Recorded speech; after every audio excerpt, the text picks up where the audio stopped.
यह बात है त्रेता युग की, जब रावण माता सीता जी का हरण करके आकाश मार्ग से लंका के लिए लौट रहा था। तब माता सीता जी की चीख सुनकर एक जटायु नाम का गिद्ध उनकी रक्षा करने के लिए रावण से युद्ध करता है। रावण गिद्ध के पर काट देता है, जिससे गिद्ध जमीन पर गिर जाता है। फिर प्रभु श्री राम व लक्ष्मण जी माता सीता को खोजते खोजते जटायु गिद्ध के पास पहुंचते हैं। फिर जटायु गिद्धराज एक एक करके पूरी ही बात श्री राम जी को बता देता है। फिर प्रभु श्री राम जी गिद्ध से कहते हैं कि तुमने मेरे हित के लिए अपने प्राण संकट में डाल दिए, इसलिए मैं तुम्हें एक और जीवन देता हूँ। और श्री राम जी जटायु गिद्ध को वरदान देते हैं कि जटायु, ये तुम्हारा बैर रावण से कलयुग में लेना होगा। तुम तो मांडल रावत गुर्जर के घर जन्म लोगे और यह रावण शेर बनेगा और अजमेर में आतंक मचाएगा। उसी दिन तुम इसका शीश काटोगे और तुम्हारा बदला पूरा करोगे। यह किसी से भी मरने में नहीं आएगा, सिर्फ तुम्हारे हाथ से ही इसकी मृत्यु होगी और तुम्हारा नाम हरि राम गुर्जर होगा, क्योंकि तुम श्री हरि विष्णु जी के विमान हो और मैं यानी श्री राम आपको ये वरदान दे रहा हूँ, इसलिए आपका नाम हरि व राम हरि राम गुर्जर होगा। इस प्रकार प्रभु श्री राम जी द्वारा गिद्धराज को वरदान दिया गया था। फिर समय बीतता गया और त्रेता युग के बाद फिर द्वापर युग के बाद कलयुग का आरंभ हुआ और कलयुग के 799 वर्ष पश्चात मांडल रावत गुर्जर के घर जन्म होता है जटायु रूपी हरि राम जी गुर्जर का। इनका जन्म विक्रम संवत 856 मिति चेत बुद्धि एकम पड़वा के दिन हुआ था। फिर धीरे धीरे हरि राम जी गुर्जर जवान हो जाते हैं।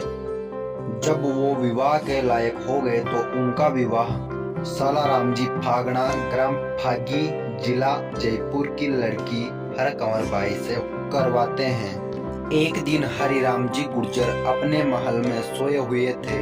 उसी समय भगवान पारब्रह्म ने मनुष्य के रूप में हरि राम रावत को दर्शन देकर कहा कि हरि राम, तुम्हें अजमेर में जाकर एक राक्षस रूपी शेर को मारना है, जिसने वहां पर आतंक मचा रखा है। तब हरि राम रावत ने भगवान से कहा कि स्वामी, इतने बड़े अजमेर में किसी से भी वह शेर नहीं मरा, तो मैं कैसे मार सकता हूँ। तब भगवान ने कहा कि तुम्हारे को ही उस शेर को मारने का वरदान है। त्रेता युग में तुम गिद्ध थे, तब यह शेर रावण था।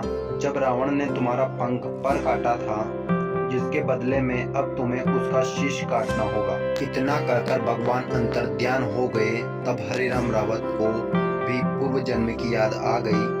जो रावण ने उनका पंख काटा था, वह सभी बातें याद आ गई। फिर एक दिन हरि राम रावत अपने घोड़े पर सवार होकर अजमेर में गए। हरि राम रावत ने अजमेर में एक कुम्हार और कुम्हारी को रोते हुए देखा और मिठाइयाँ बना रहा था। कुम्हार का नाम तो भागचंद था तथा कुम्हारी का नाम तारावती था। हरि राम रावत ने रोने का कारण पूछा तो कुम्हार ने बताया कि इस शहर में बहुत बरसों से एक शेर ने आतंक मचा रखा है। यहाँ के राजा ने शहर में से दो आदमियों को रोज पहरा देने के लिए लगा रखा है। आज पहरा देने की बारी मेरे लड़के की है। हमें डर लग रहा है कि शेर हमारे लड़के को खा जाएगा, इसलिए हम लोग रो रहे हैं। तब हरि राम रावत ने पूछा कि यहाँ के राजा ने शेर को मारने के लिए कोई उपाय नहीं किया है क्या। तब भागचंद ने जवाब दिया कि महाराज, यहाँ के राजा ने शेर को मारने के लिए बहुत उपाय किए, लेकिन शेर किसी से भी नहीं मरा। तब हरि राम रावत ने सोचा कि भगवान ने जो कहा वह बात सही है, ये शेर किसी से नहीं मरेगा, ये सिर्फ मेरे हाथ से ही मरेगा। तब हरि राम रावत ने कुम्हार को आश्वासन दिया कि तुम रोवो मत, आज तुम्हारे लड़के के बदले में मैं खुद पहरा देने जाऊंगा और शेर को खत्म करके ही आऊंगा।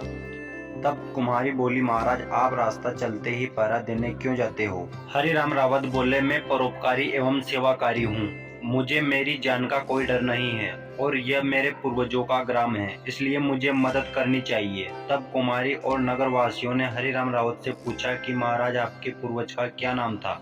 तब हरिराम जी गुर्जर ने बताया कि मेरे पिताजी का नाम मांडल रावत था। मेरा नाम हरिराम रावत है। मैं अभी मांडल गांव में रहता हूँ। फिर प्रजापत तथा नगरवासियों ने हरिराम रावत का अच्छा स्वागत किया, फूल माला पहनाई और गुलाल उड़ाया।